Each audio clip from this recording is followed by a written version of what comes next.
I had the same question as my colleague.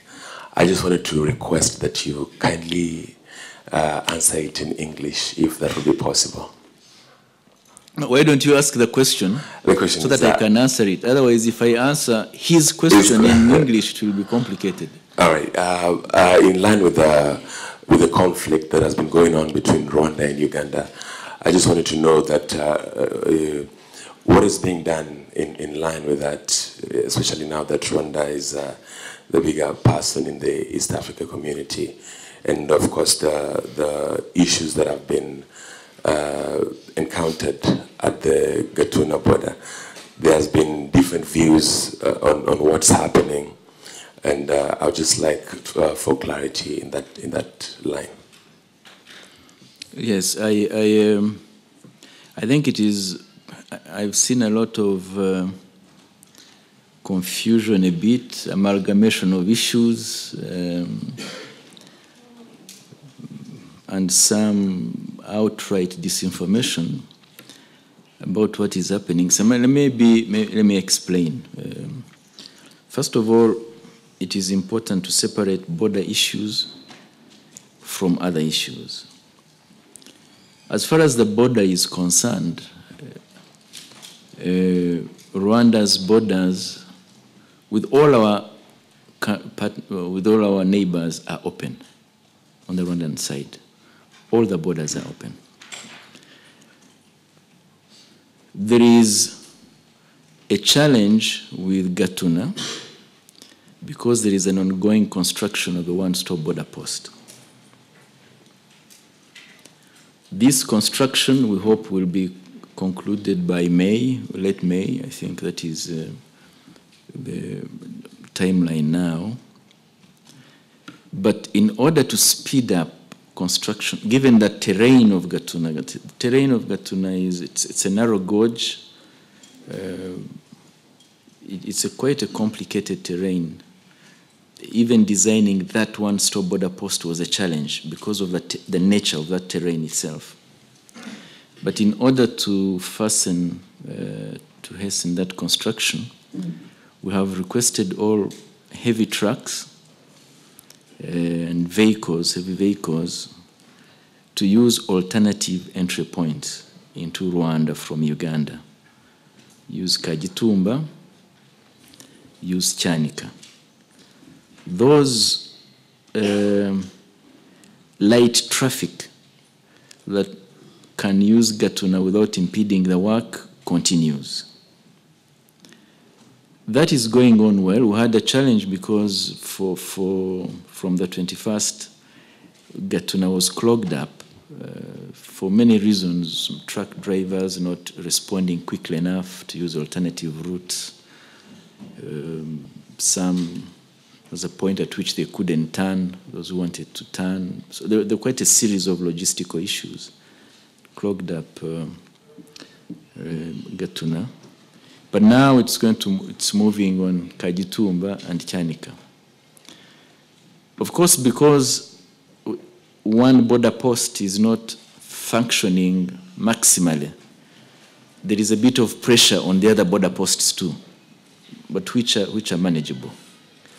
So that is the border post. That's what has happened along our borders. I've had people say borders are closed. No, they've never been closed. Your colleague was asking me about troop deployments, and I told him no, there are no additional troop deployments on our borders. Our country is well defended, and there is no need to do anything extra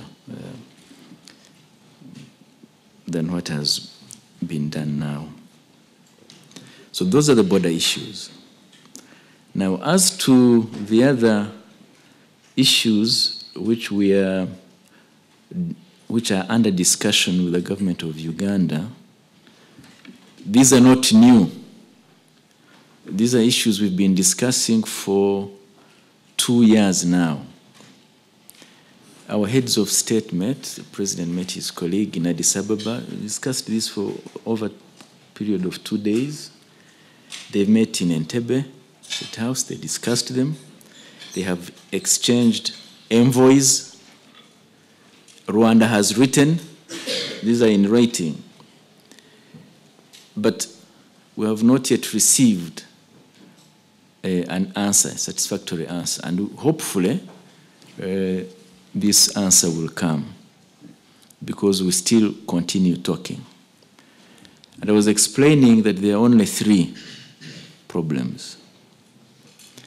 One is this issue of Rwandans who continue to be arrested, harassed, tortured, incarcerated in Ugandan jails for reasons we don't understand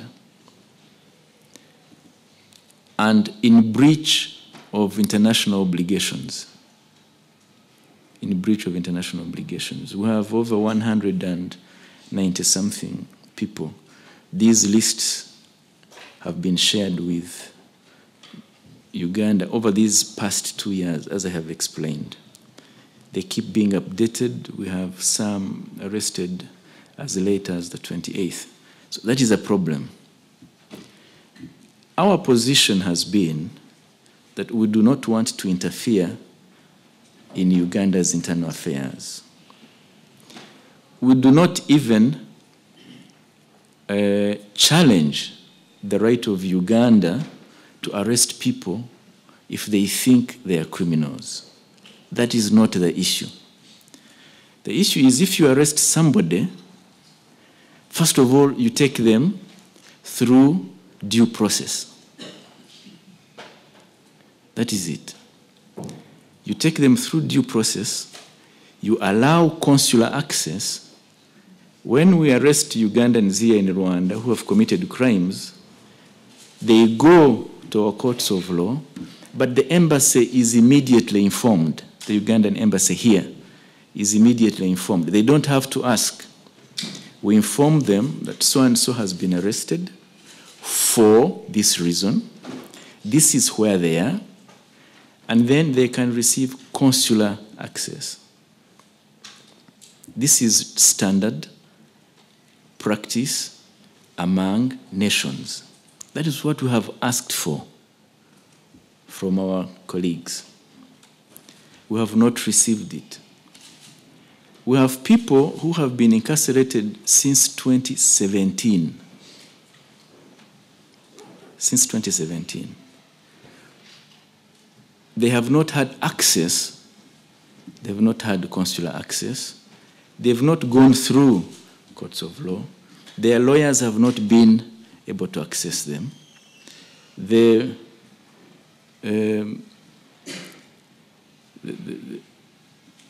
So that is the challenge. Some are arrested.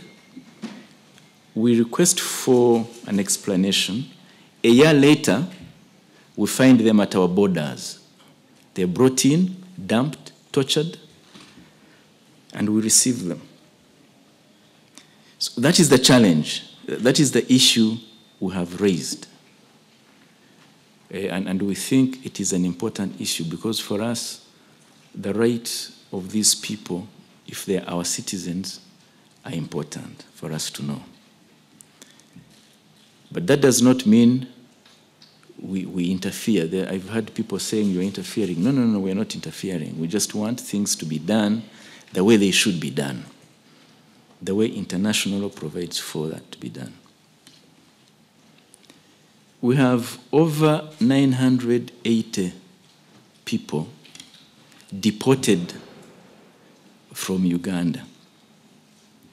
Now, of course, again, deportation is a sovereign right. We are not questioning the right of Uganda to deport whoever they think should be deported. But deportation also has procedures you follow. We're asking them to follow those procedures. You do not get people, blindfold them in the middle of the night, transport them, torture them along the way of deportation, and then dump them at a border. That's not the way deportations are done, no. So that's what we're asking for. If somebody is doing something, the least they can do is explain. But if they don't even want to explain, at least do it the right way. That's all we're asking for.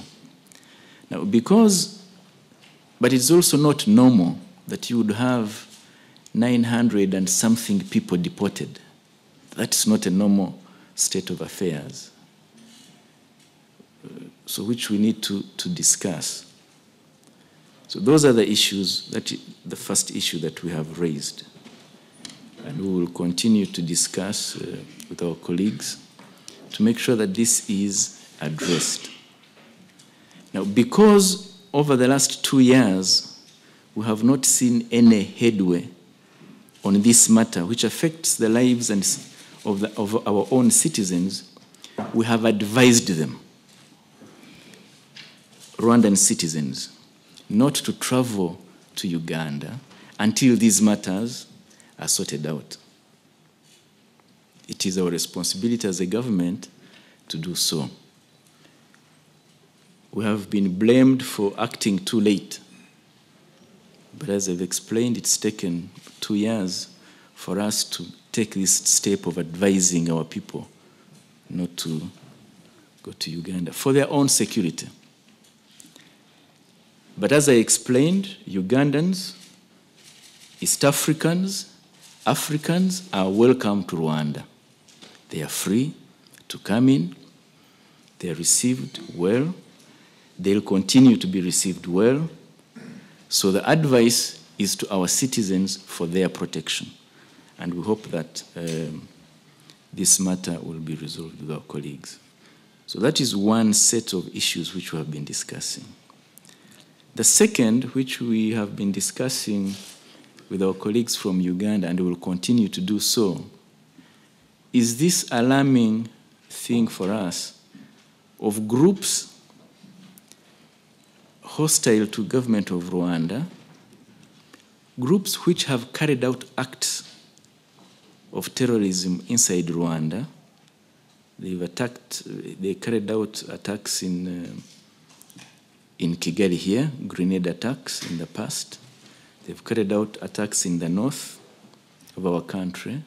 They've carried out attacks in the south of our country, the southern province, even as late as last year. The leaders of those groups carrying out their activities in Uganda, seemingly freely, with the support of some officials of the government of Uganda. That is a problem we have put at the table. These include the RNC of a man called Kayumba, the FDLR,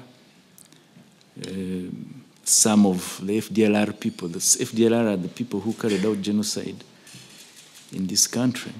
Some of those people were arrested in Uganda, in DRC on their return from Uganda, and through good cooperation, they've been handed over to Rwanda.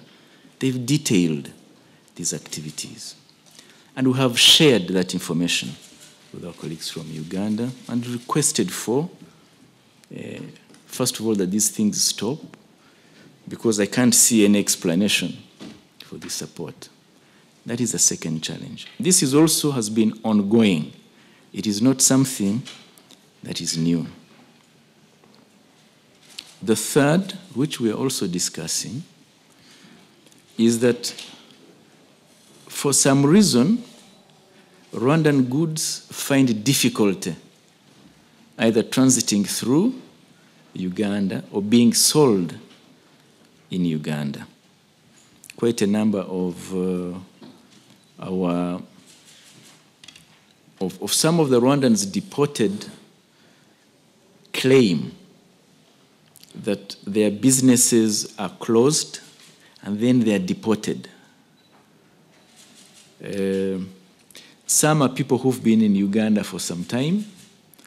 Others are people who just have been carrying out their businesses in Uganda. So they are closed, deported, businesses closed, no compensation, no follow-up. That's a challenge.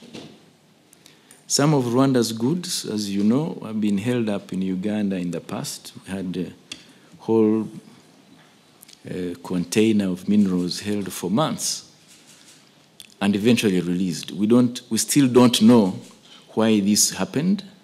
Nobody has explained to us why that happened. We are happy and grateful that it was released. But you can imagine if somebody has a container of things going through a country, we are landlocked ourselves. Access is to Mombasa and Dar es Salaam. So if you tamper with that movement, then for us, as a landlocked country, it's a serious matter because you cause difficulty with investors. So it's an issue. There are other things, milk, can't send milk through Uganda. So there are some of these difficulties for which we have asked for an explanation, and we have not yet received an explanation. So those are the three issues we've been handling for some time now. They are not new. Maybe the only new thing is that they are public now, but we've been handling them for some time with our colleagues, and we will continue to do so because the relationship between Rwanda and Uganda is important certainly for Rwanda, and I trust it is also important for Uganda.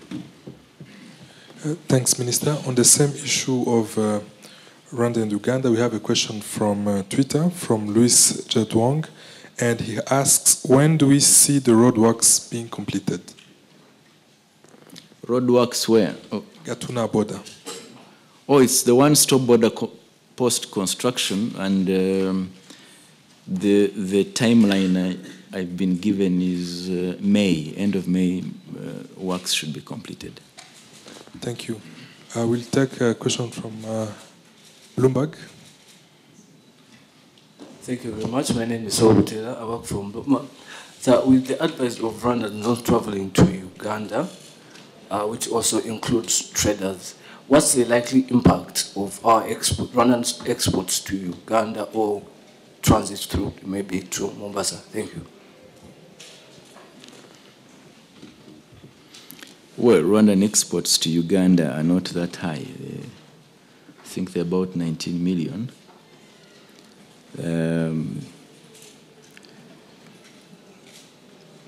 We hope that these exports will eventually continue and pick up. I think if we solve these issues that are hampering free trade, then freeway trade can continue. But you see, you cannot have free movement of goods without free movement of people. It's a problem. You cannot say, let the goods move, but I will arrest those who are transporting those goods. It doesn't work that way. You have to first provide the security of the people, and then the goods move. So which is why we need to solve that problem of people not being free to move. Once that is done, then yes, goods can move easier. So for us, exports are important. Like I said, we're a landlocked country, and we depend on trade with all our neighbors. That's why regional integration is a strategic pillar of our development strategy. We'll continue to do so. It is important for Rwanda. That's why we are champions of regional integration at all levels. We are champions of regional integration. But we are champions of practical things. So let people move freely in safety. Let goods move freely in safety. So the focus, goods are important, but people, for us, are even more important. And this is a challenge which Rwandans will deal with. among the many challenges we've had, this is not the most difficult. We've had much bigger challenges, and Rwandans know how to deal with these challenges. I can assure you that they will not affect our export volumes. They will not affect our growth. They will not affect our security, not affect our safety, because we know how to grow our economy even with challenges at all levels. So that will continue. Thank you. We'll have a question from Gino. Thank you very much. I'm from China's Xinhua News Agency. So my question is about China. So during last year, Chinese president's visit in Rwanda, the two sides signed document on the Belt and Road Initiative. So China is going to host the second Belt and Road Forum for International Cooperation next month. What would be Rwanda's expectation of the forum, and what's Rwanda's attitude towards the initiative? Thank you very much. First of all, China is an important partner for Rwanda at all levels, and we welcome this growing partnership. China is a partner in our infrastructure development. We have relations at political levels. We have important relationships that are party to party.